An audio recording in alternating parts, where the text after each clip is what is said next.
Oo, nandun yung link.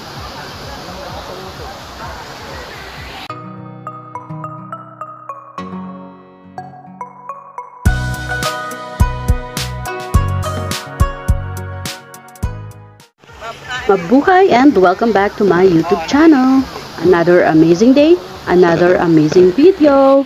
Kumusta naman ang aking mga ka-amazers? Salamat sa pagbabalik, panonood ng mga video dito sa channel na ito. And welcome naman po sa ating mga bagong subscribers! Yay! Dahil dyan, mag-share ako sa inyo ng video about surfing. Hindi po ako marunong mag-surf, pero gusto ko siyang itry. Kaya lang mukhang hindi na kaya ng aking mga buto. Medyo may edad-edad na tayo. At dahil nga ito ay unexpected video, story time tayo. Nung pandemic po kasi ito nangyari. So, i-share ko sa inyo. Every day nagwo-walking kami ng kuya ko, si Sir Leno. Shout out, may YouTube channel din siya, Eleno Marco. Yun. About travels and events din. So, nagwo-walking kami ng kuya ko and then dito sa tabing dagat, sa Baler, ay nakita namin itong mga group of people na mga surfer. So, wala kaming idea kung anong meron. Pero ako nga, naisip ko dahil puro sila surfer, inisip ko mayroon competition. Ganon. So, later on, nanood lang kami. Ganyan. Alam nyo naman, ang Baler ay one of the best surfing destination dito sa Pilipinas. And nakaka-proud iyon na ako isang taga-Baler. Akaw Baler. So, eto, kinapture ko to, binidyohan ko, kahit hindi ko naiintindihan kung anong meron. Kasi wala naman ako makausap that time na surfer or anyone kasi busy nga sila. Dahil dyan, nag-research ako about this event. Sa tapat to ng Bays Inn, nangyari itong event na ito. At ang ganda-gandang tingnan, ang dami-dami nila. So, ang tawag pala rito, nagtanong-tanong ako sa ilang mga kakilala kong surfer. So, ang tawag pala dito ay paddle out. Meron iyan. Yan. So, may pa-trivia tayo. Nag-research ang atima sa inyo. So, paddle out. Ang paddle out pala is a spiritual symbol of surf culture. Ginagawa pala talaga nila ito kapag merong nag-pass away or namatay na isang surfer in honor and respect sa kasamahan nilang surfer. Yung nakakalungkot naman pala yung ibig sabihin nitong event na ito. So as you can see, ayan, punta sila sa gitna, pasalubong sa alon, para gawin yung kanilang symbols or ritual. So sabi ni Google, it's a traditional Hawaiian tribute to the life and legacy of a people who pass away.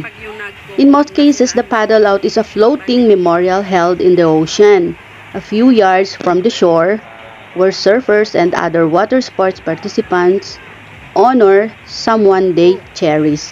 Yon, so ginagawa pala talaga nila yan. Yon, pumupunta sila sa gitna, and then yung mga surfers na yan, magjo-join hands and form a human circle. And say a few words sila, chant and splash the water, yung parang sasaboy, ganon, magkakahawak kamay, ganon. Yan, the circle aims to represent the way the ocean brings people together. So yun, napaka-meaningful naman pala talaga. But in some cases, family and friends of the honoree pour his or her ashes in the water. Kapag kinremate pala yung isang surfer natin, pwede nilang ilagay sa water, i-pour doon yung mga ashes. Pero, ibig sabihin, ganun siya ka-meaningful. So, kailangan pala yan, yung exact origin ng memorial paddle out are not 100% clear. Yon, hindi talaga totally alam kung saan talaga siya nag-umpisa. Yan ang sabi. So, sabi nila, ito ay only those whose spirit animal was a dolphin, whale, or fish would be deposited into the ocean. So, hindi pa talaga totally alam kung saan nag-umpisa to. Pero sabi ng mga historian, the paddle out was born in Hawaii Islands, but only in the 20th century. So, 20th century, when the Waikiki Beach Boys introduced it in Oahu. Ang hirap bigkasin. Yon, doon. 20th century. Paano na yung 19th, 18th century? Meron na ba? Sino ba talaga? Kaya hindi talaga siya alam kung saan talaga siya nag-umpisa. Yon. So, 1926 daw, si legendary surfing pioneer Wally Frosset once said that he participated in the first paddle out in 1926. So, yon.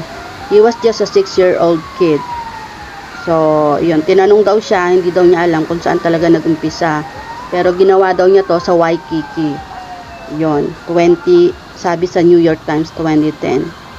So, ayun, yun ang ibig sabihin ng paddle out. Napaka-meaningful pala nung ginawang ito. Akalain mong makapture ko yan. So, yun, sana naman ay mayroon kayong na-catch kahit konti sa aking pagre-research.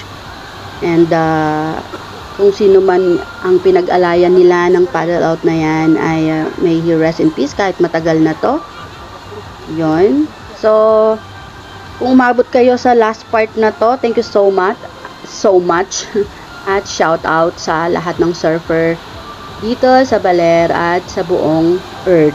O, diba? Shout out sa inyo at saludo ako sa inyong pagbibigay pugay sa inyong kapwa surfer. Lastly, one of the longest standing paddle out takes place every year in the North Shore of Oahu. Yon, to the honor of the life of the legendary Hawaiian surfer lifeguard Eddie Aiku. Yan ang last nating trivia.